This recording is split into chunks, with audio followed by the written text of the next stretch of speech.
representa nada más y nada menos que a Ángel modelaje. De manera conjunta con empresarios privados y públicos donde podamos demostrar a la sociedad colombiana talentos indígenas con responsabilidad empresarial, social y político. También buscar la inclusión con candidatos para las elecciones de la región de Guayaquil.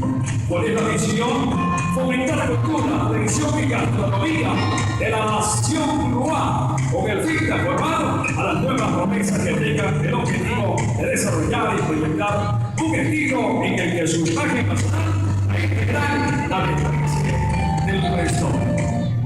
Ingeniero. Bueno, no soy modelo. Estamos realmente empezando de cero.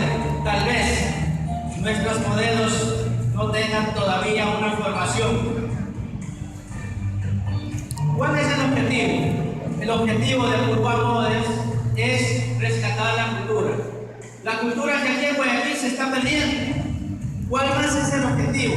El objetivo es preparar a muchas señoritas, tal vez que estén presentes aquí, a ellas también, para presentar como futuras candidatas para la reina del Guayaquil. Ese es el objetivo de Urban Models. Vamos a estar haciendo el casting el 13 de agosto. Por favor, síganos en nuestras redes sociales. Están todas las señoritas cordialmente invitados. Vamos a trabajar de manera conjunta con mi compañera Verónica Santiago, que ya está incursionando en el mundo del modelaje. Muchísimas gracias por este espacio, compañeros de la piel. Muchísimas gracias, compañeros animadores.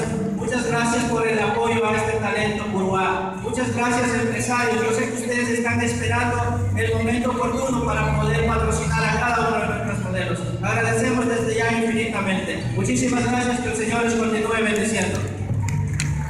Fuerte aplauso, gracias a la cooperativa de Crédito, los Andes Latinos y gracias a la agencia de modelaje uruguayo.